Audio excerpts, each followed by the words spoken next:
히스기야의 이야기를 보면 생각나는 것이 있습니다. 바로 하나님의 은혜입니다.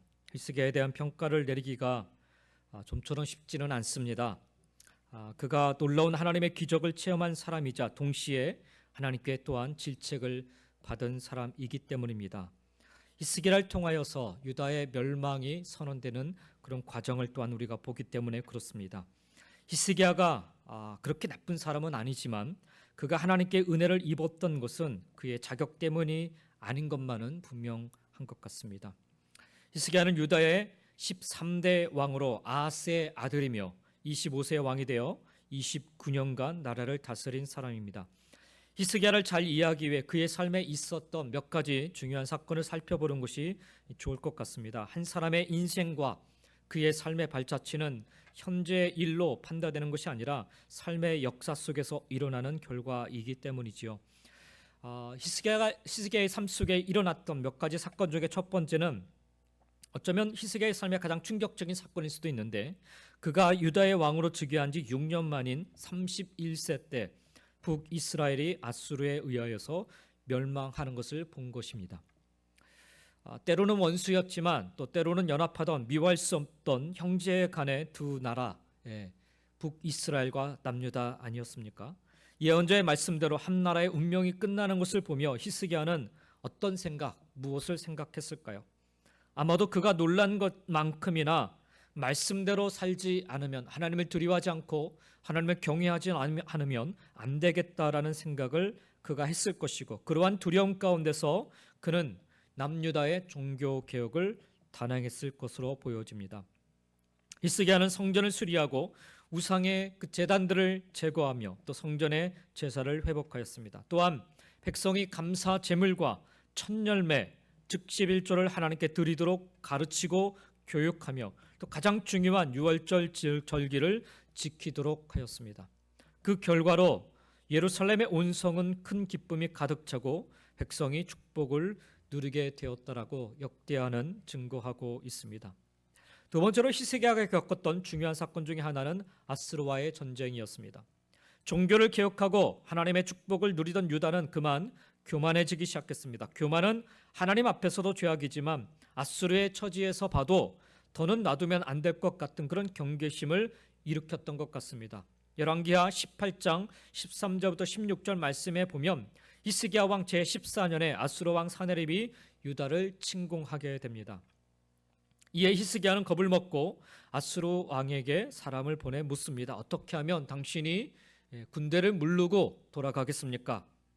이때 아수르 왕이 참 어려운 조건을 제시합니다. 은 300달란트와 금 30달란트를 정하여 유다 왕 히스기야에게 내라, 이렇게 이야기를 합니다. 그리하여서 히스기야가 여호와의 성전과 왕궁 곳간에 있는 은을 이 아수르 왕에게 다 내어주었고, 또 그때 유다 왕 히스기야가 여호와의 성전문의 금과 또 자기가 모든 기둥의 입힌 금을 벗겨서 모두 아수르 왕에 주었다라고 성경은 증거하고 있습니다. 이 정도 줬으면 돌아갈 만한데 아수르 왕의 사네립은 돌아가지 않고 하나님을 모독하며 히스기야 왕을 농락하기 시작합니다. 그제야 히스기야는 선지자 이사야의 말을 듣고 철저하게 회개하고 주의 종 이사야에게 기도를 부탁하면서 성전에 올라가 기도하기 시작을 합니다. 그 내용이 19장에 나와 있는 내용입니다. 히스기야가 성전에 엎드려서 통곡하고 기도할 때 그때 하나님께서 그의 기도를 들으사 아수르를 물리쳐 주셨습니다.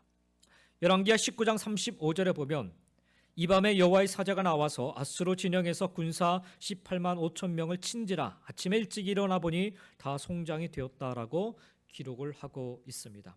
역사가들은 18만 5천 명이 한꺼번에 죽은 이유를 급성 전염병이라 그렇게 해석을 합니다. 그렇게 아수르는 물러가고 유다를 침략하고 하나님을 조롱하던 왕 아수르의 왕 사네립은 하나님의 말씀하심처럼 고국으로 돌아가 자신의 아들에게 암살을 당하고 맙니다. 세 번째, 히스기야에게 있어서 중요했던 사건은 오늘 본문에 나오는 히스기야가 병들어 죽게 된 일입니다. 오늘 본문 1절 말씀에 보면 그때 히스기야가 병들어 죽게 되매 아모스의 아들 선지자 이사야가 그에게 나와서 그에게 이르되 여호와의 말씀이 너는 집을 정리하라, 네가 죽고 살지 못하리라 하셨나이다라고 말씀하고 있습니다. 여기 나오는 그때의 문장 첫 번째 나오는 그때라는 이 단어를 우리가 좀 주의해 볼 필요가 있습니다. 그때, 이때가 언제인가? 어려움 가운데서 구원해 주신 하나님의 은혜를 경험하고 또 가장 큰 적이었던 아수르의 왕 사네립이 죽은 후에 일어난 일입니다. 히스기야가 왕이 된 지 14년, 그리고 그의 나이 39세가 되던 해입니다. 한창 일할 때이지요. 어쩌면 그의 삶에서 전성기를 구가할 수 있을 때였다라고 생각이 됩니다. 모든 것이 잘 될 때입니다. 그런데 하나님께서 이사야 선지자를 통하여서 히스기야에게 너의 집을 정리하라 이렇게 말씀하십니다. 그 사이에 어떤 일이 일어났는지 우리는 사실 잘 알 수가 없습니다. 그가 죄를 지었는지 아니면 그가 하나님 앞에 신실했는지, 중요한 것은 하나님께서 누군가의 생명을 거두어 가리리라고 생각하시면 그렇게 된다는 거예요. 네가 죽고 살지 못하리라 라는 선언은 히스기야에게만 해당되는 것이 아니라 우리 모두에게 언젠가 다가올 가장 정확한 말씀이고 사건인 것입니다.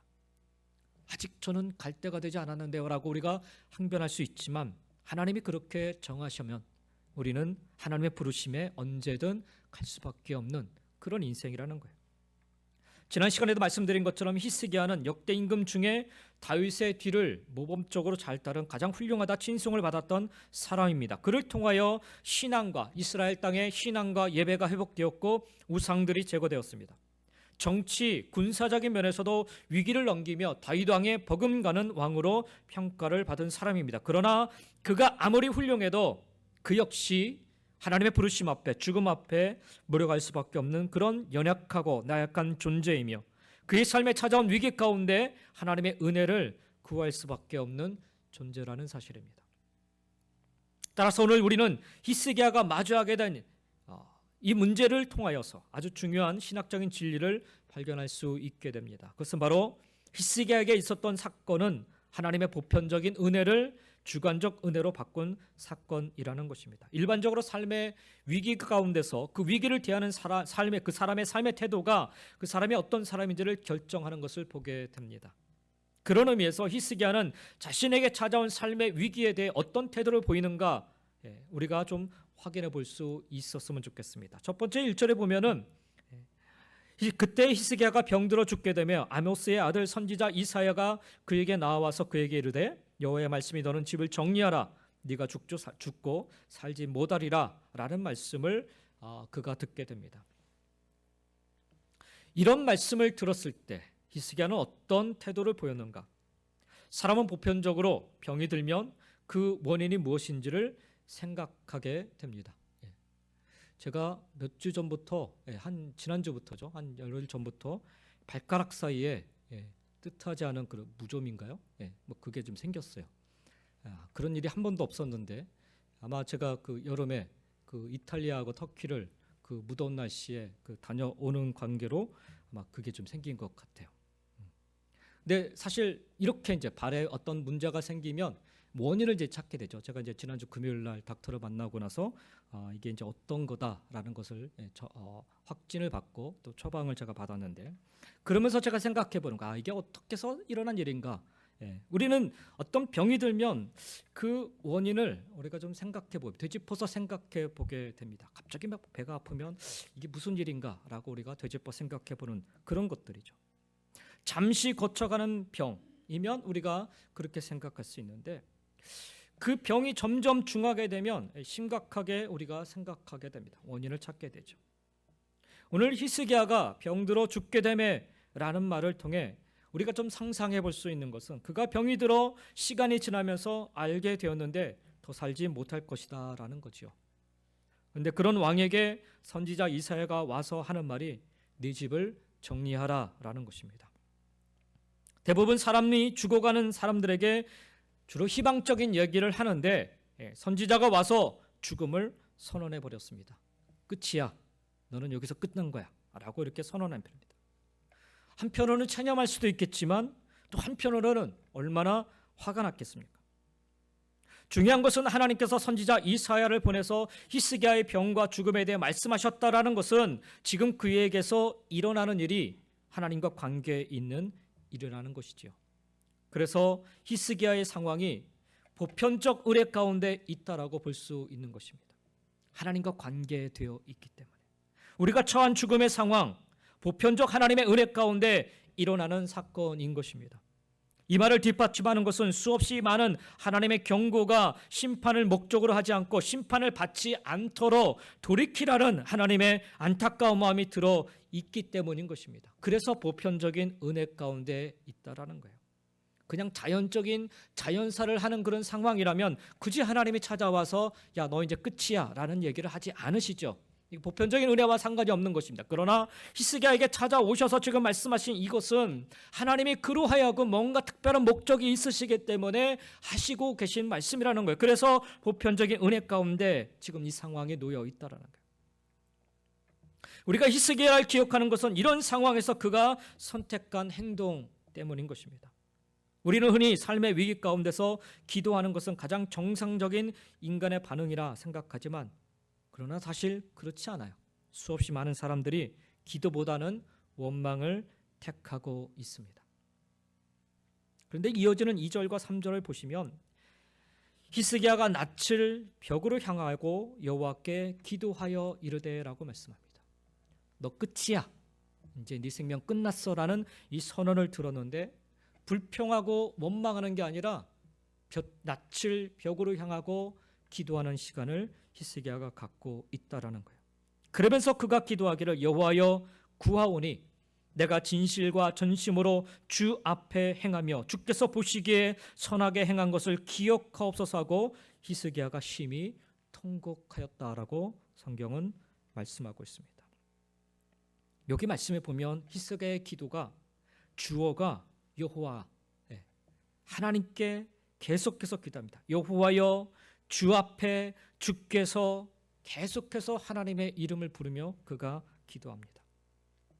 이 기도의 순간이 바로 보편적인 하나님의 은혜, 다시 말하면 하나님의 능력과 권세 안에 놓여있는 그 하나님의 은혜가 특별한 히스기야를 향한 특별한 주관적 은혜로 바뀌게 되는 그런 순간이 됩니다.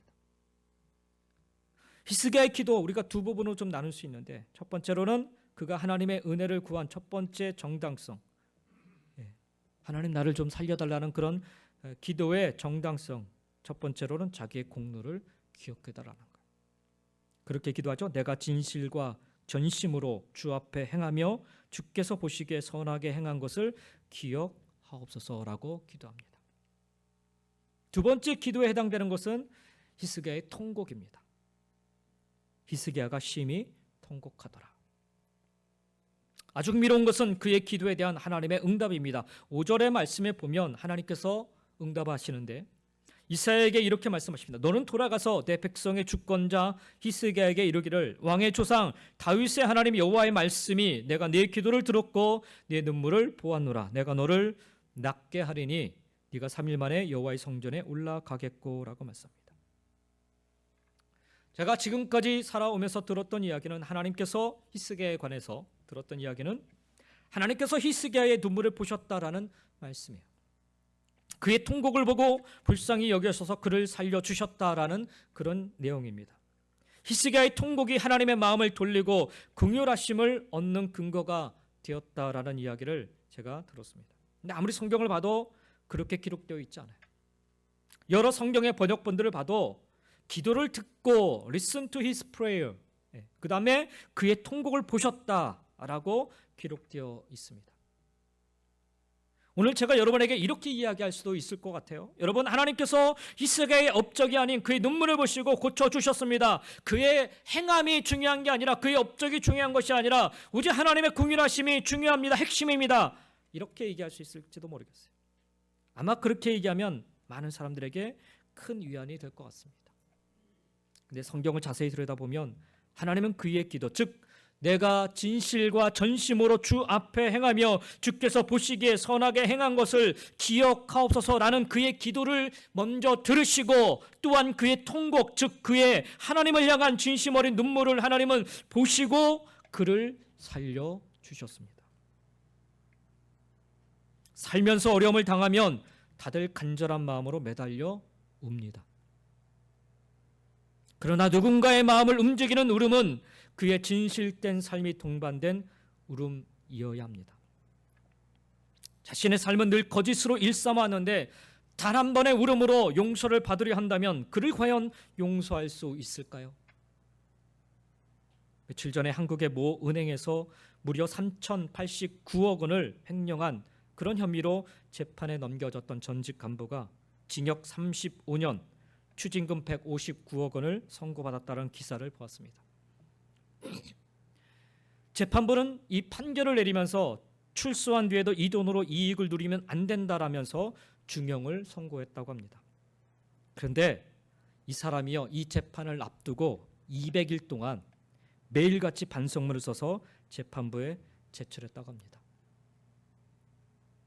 그가 눈물로 호소해서 쓴 이 반성문, 그렇게 쓰면 감량받을 수 있을 거라 그래서 매일같이 앉아가지고 반성문을 썼대요. 과연 그가 쓴 반성문 진정성이 있기는 했을까요? 재판부가 그것을 보고 그 반성문은 하나도 감안하지 않고 그냥 중형을 때려버렸다고 합니다. 삶이 뒤따르지 않는 눈물, 결코 마음을 움직일 수 없습니다. 히스기야가 자신의 죽음 앞에서 하나님께 특별한 은혜를 구할 수 있었던 이유 가운데 하나, 그것은 그가 하나님 앞에서 진실과 성실함으로 살아온 삶 때문 아니었겠는지요. 물론 우리 중에 누구도 어떤 무슨 자격으로 하나님께 은혜를 구할 자 누가 있겠어요? 부지불식간에 우리가 짓는 죄가 얼마나 많습니까? 하지만 히스기야처럼 하나님, 제가 참 열심히 살려고 노력했던 것 아시잖아요. 그의 아버지 아하스가 얼마나 악한 왕이었는지, 하나님, 그 아버지 그 악한 것들을 제가 다 하나님 앞에 바르게 잡으려고 얼마나 제가 노력했는지 아시지 않습니까? 라고 기도할 수 있다면 조금은 체면이 서지 않을까요? 그리고 그렇게 흘리는 눈물이라야 더 가치가 있는 것 아니겠는지요. 물론 우리의 행위가 구원의 조건은 아닙니다. 중요한 것은 하나님께서 히스기야의 기도를 들으셨고 그의 눈물을 보셔서 은혜를 베풀어 주셨다라는 거예요. 하나님의 은혜입니다. 히스기야의 삶으로 그의 생명을 연장한 것이 아니라 하나님의 은혜로 그의 생명이 연장되었다라는 것이죠. 그러나 히스기야의 기도와 그의 삶은 하나님의 마음을 움직이기에 충분하였다라는 사실입니다.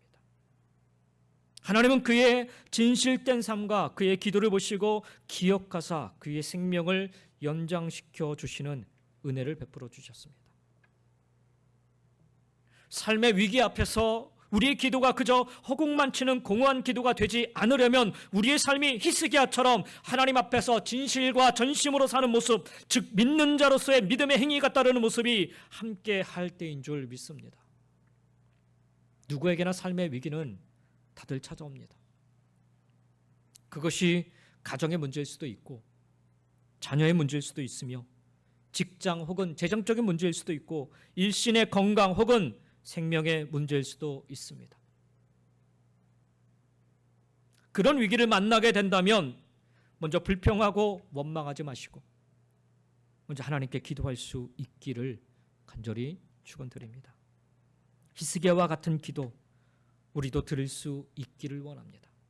때론 통곡하며 기도할 때 하나님은 당신의 자녀들이 울며 부르짖어 간구하는 기도 소리를 들으시는 분이신 줄 믿습니다. 그러나 여러분 잊지 마시기 바랍니다.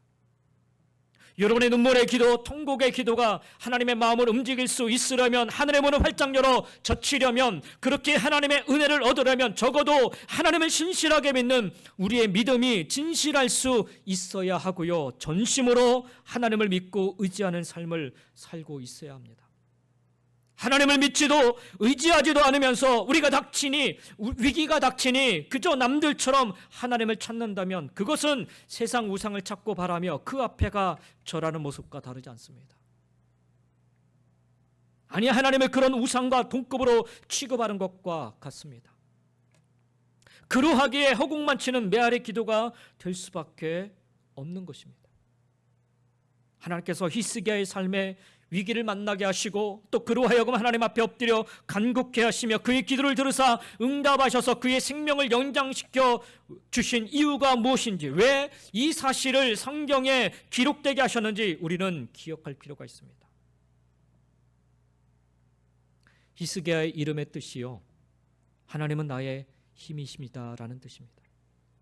그의 이름의 뜻처럼 정말 하나님은 나의 힘이십니다를 삶으로 외치고 증명하는 신앙이 바벨론 포로기를 살아가는 남겨진 백성들에게 무엇보다 필요하기 때문에 오늘 이 말씀이 여기에 분명하게 기록된 줄 믿습니다.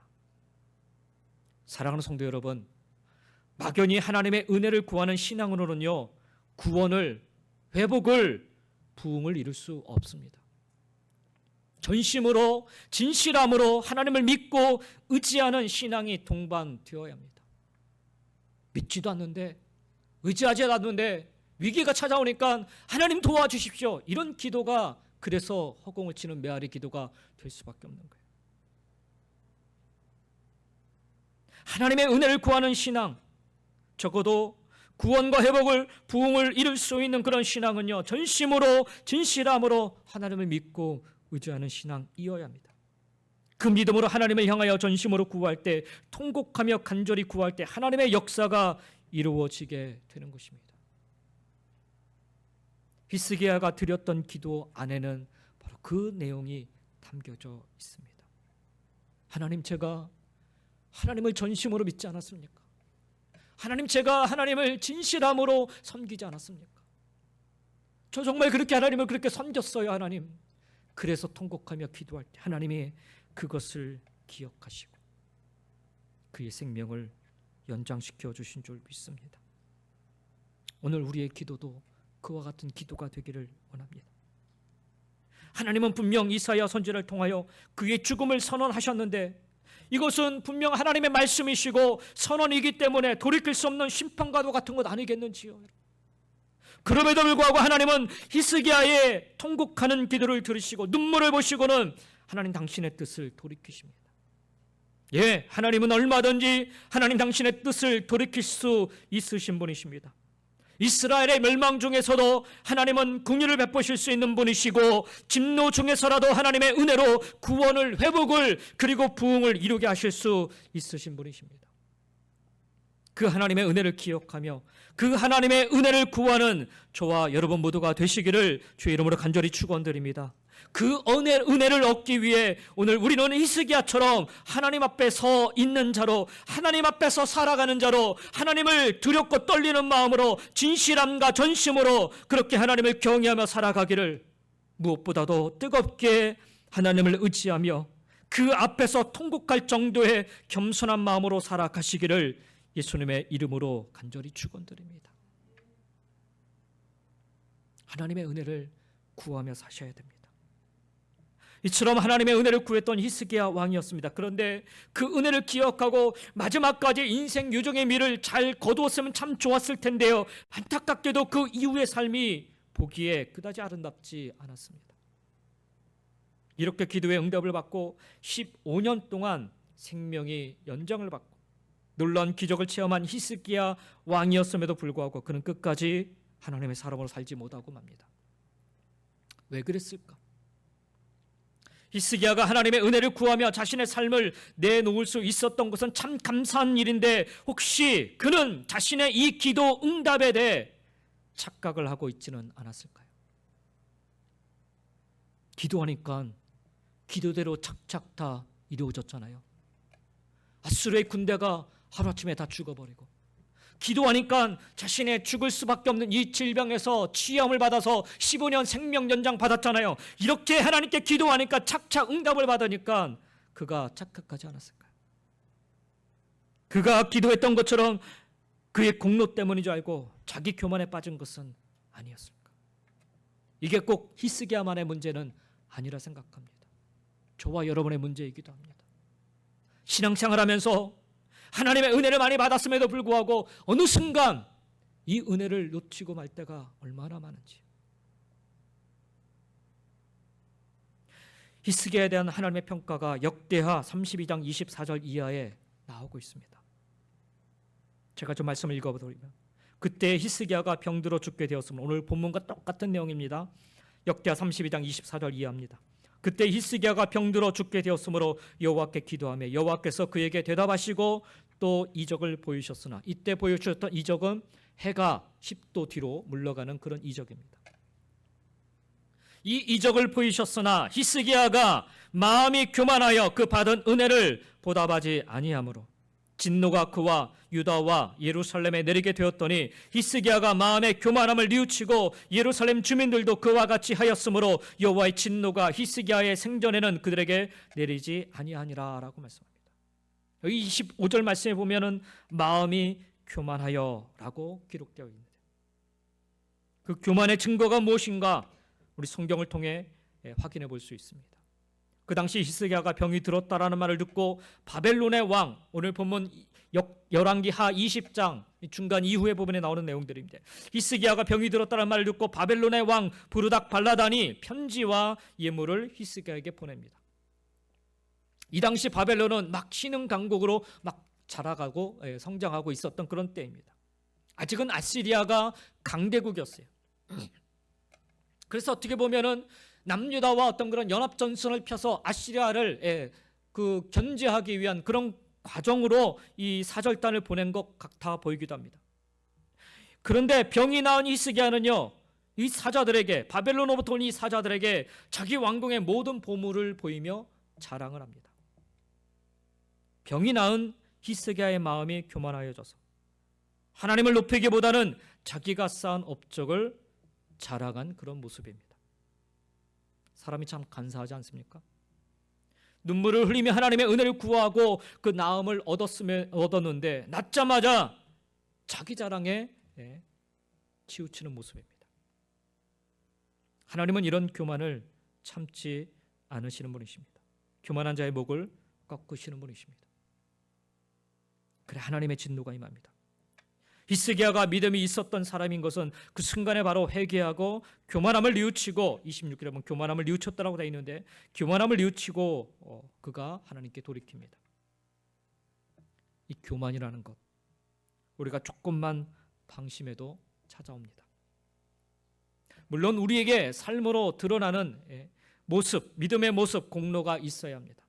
하지만 그 공로 때문이 아니라 하나님의 은혜로 살아간다는 믿음의 고백이 그쳐지는 순간 공로가 교만이 되고야 만다라는 사실을 우리는 잊지 말아야 되는 것입니다.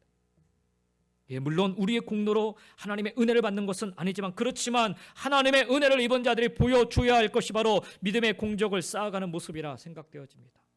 히스기야가 하나님의 은혜를 체험한 후에 그의 삶에 대하여 명백하게 심판하시는 것은 그가 은혜 받은 자로 살지 못했기 때문입니다. 다른 말로 표현하면 그가 하나님의 은혜를 잃어버렸다라는 거예요.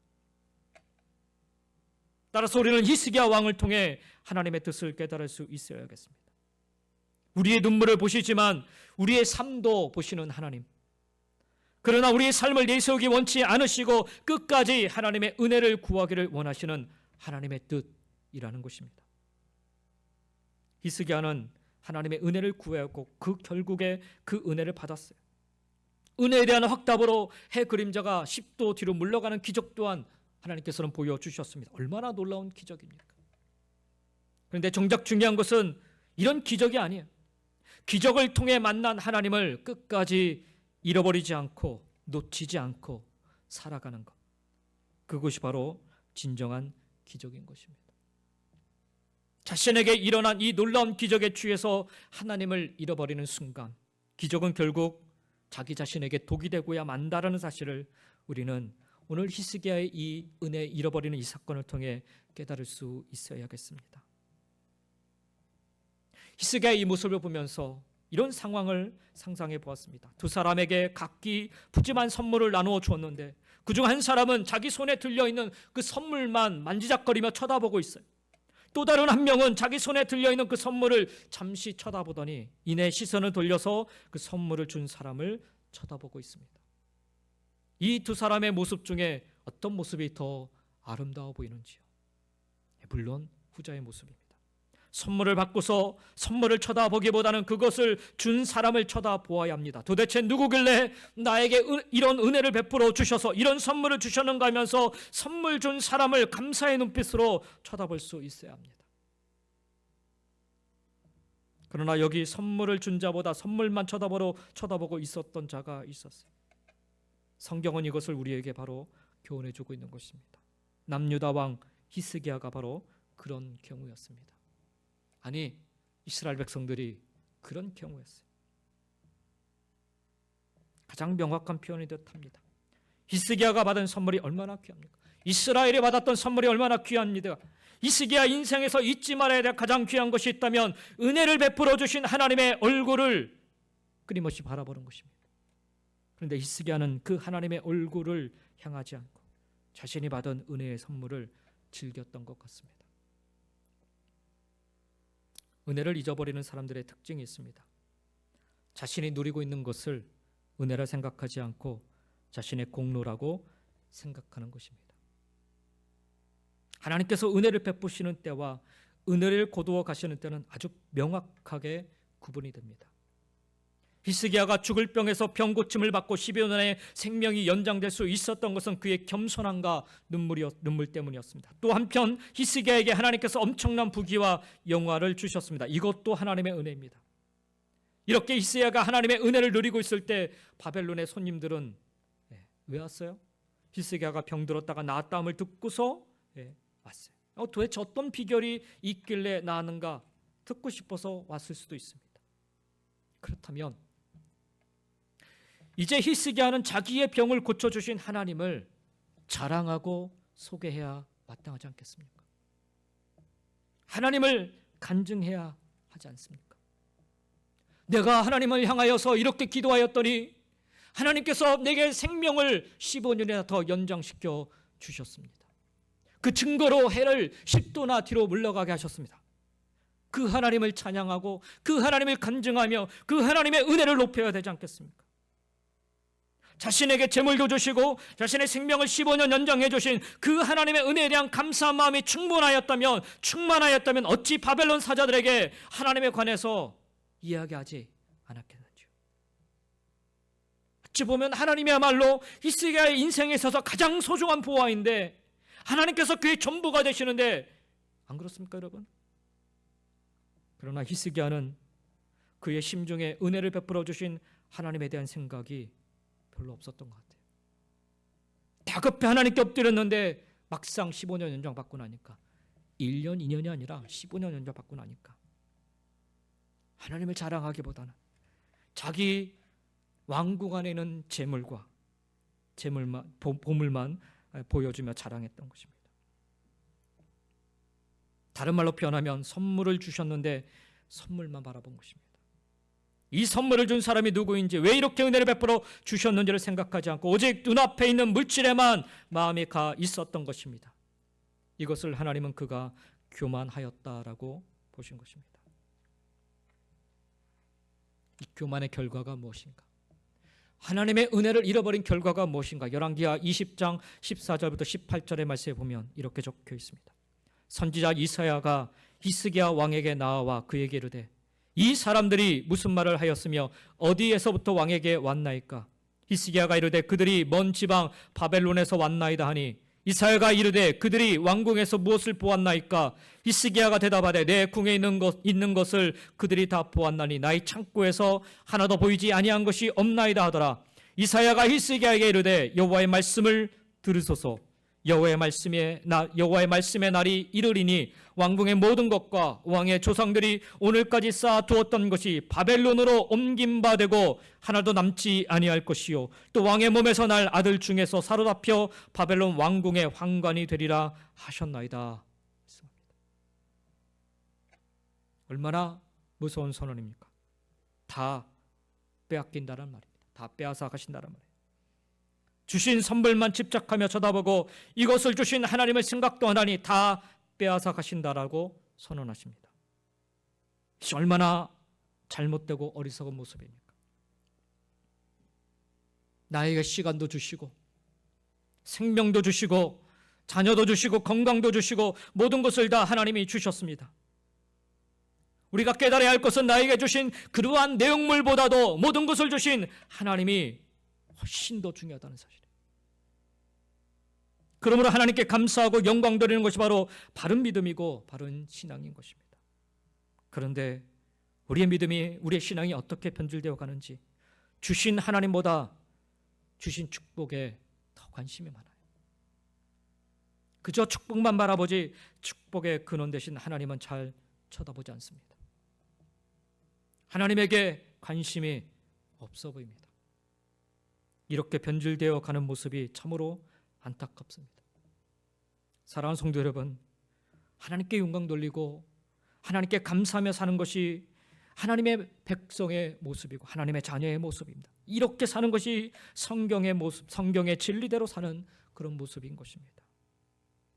히스기야는요, 은혜를 받았음에도 불구하고 그는 그 은혜를 잃어버리고 말았습니다.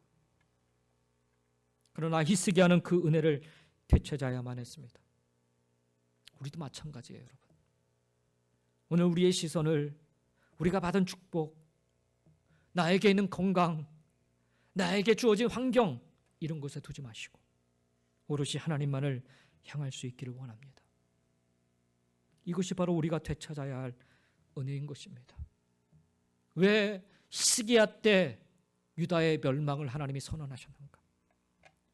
그 은혜를 잃어버리면 이렇게 멸망당하는 것을 하나님이 말씀하시고 싶으셨기 때문입니다.